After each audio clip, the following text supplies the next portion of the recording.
Attention Deficit Hyperactivity Disorder, ADHD. Good day and welcome to Psych Sense, where we make sense of mental health. I'm Ken Mallon, your host, and today we're talking about ADHD, something I know quite a lot about personally since I have ADHD myself. Now, ADHD is quite common. It's been diagnosed in 10 to 15% of all children. I was diagnosed in adulthood, but the vast majority are diagnosed during elementary school. There's a ton of topics we could talk about related to ADHD. How you do the diagnosis, what causes it, the best way to treat it, some of the myths that are associated with it. To keep this video relatively short, I'm going to focus on what it is and what causes it, and then tell you a little bit about my personal experience. Now, if you're interested in more questions about ADHD, go ahead and comment below with your questions, and I'll cover those topics in future videos. Or if you want, you can follow me on Instagram, Facebook, or Twitter. You can see my social media information down below. If you want to post something on my Facebook page, Psych Sense, or comment elsewhere, I check all those things. I'll respond within 24 hours with any of your questions. So I want to get into what is ADHD. And rather than walk through the criteria that are in this somewhat boring book about how these things are defined, I just want to talk about it at a high level. To understand the definition of ADHD, it's helpful just to look at the name. Attention Deficit Hyperactivity Disorder. There are two components to ADHD. There's the attention deficit piece, and there's the hyperactivity and impulsivity side of it. And to meet the definition and diagnosis for ADHD, you have to meet 6 out of 9 criteria in either of those two sides.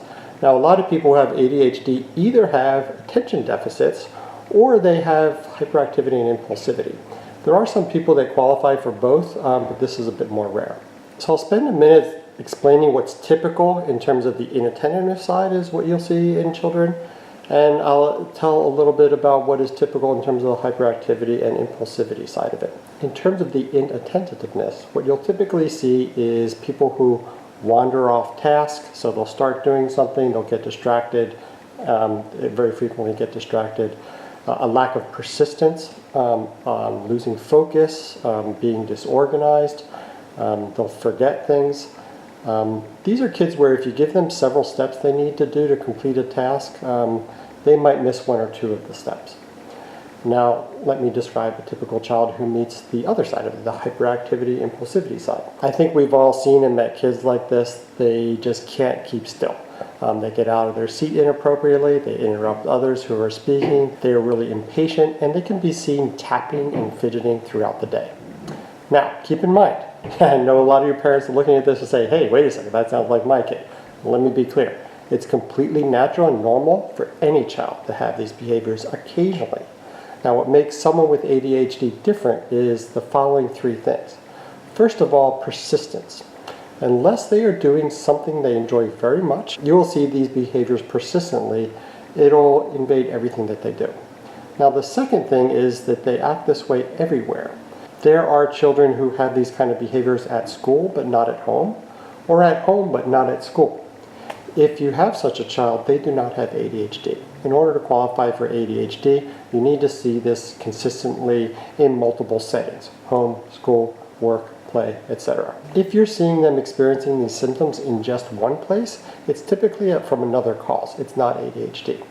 And finally, if their disorganized nature and high energy don't cause problems, then it's not ADHD either. This could be an underdiagnosis, or it could be something that is just subclinical. They have some symptoms, but it's not bad enough to actually cause any problems. So now let me talk a little bit about myself. When I was growing up, a kid that was easily distracted in class, I would have trouble paying attention.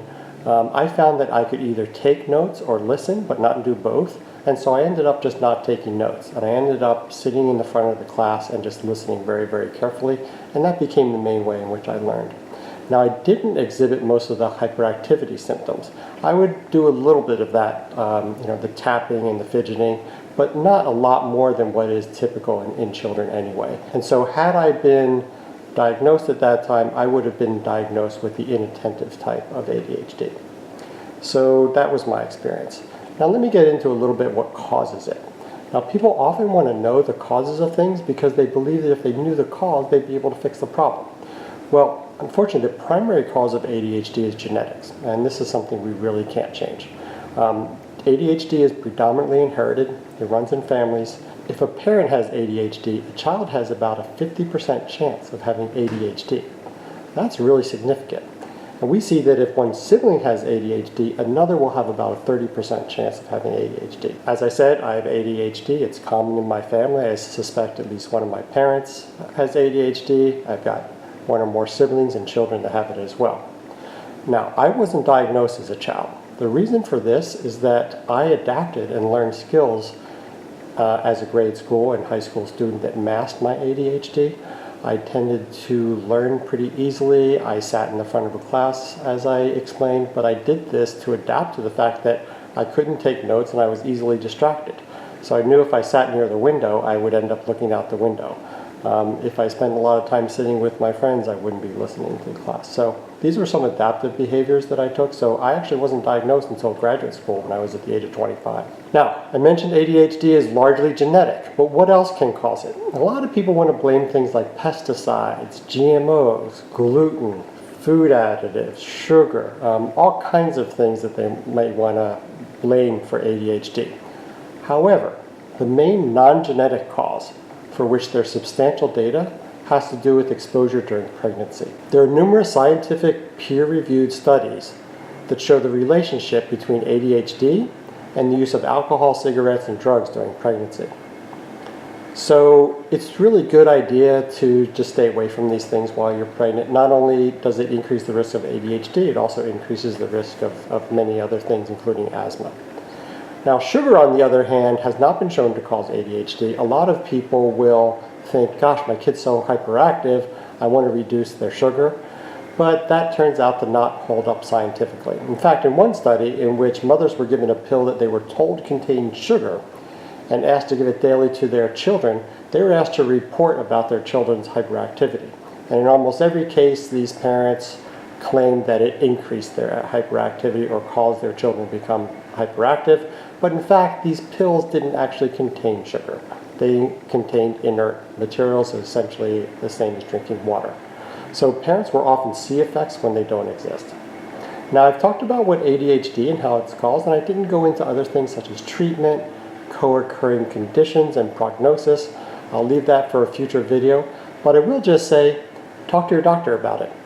There are some very good medical treatments and learning tools that can be very helpful, so checking in with your doctor or psychologist for more information is the best way to go about if you think your child or if you think yourself may have ADHD. So with that, I want to thank you for watching Psych Sense, where we make sense of mental health. I'm Ken Mallon, your host, and I'll see you next time.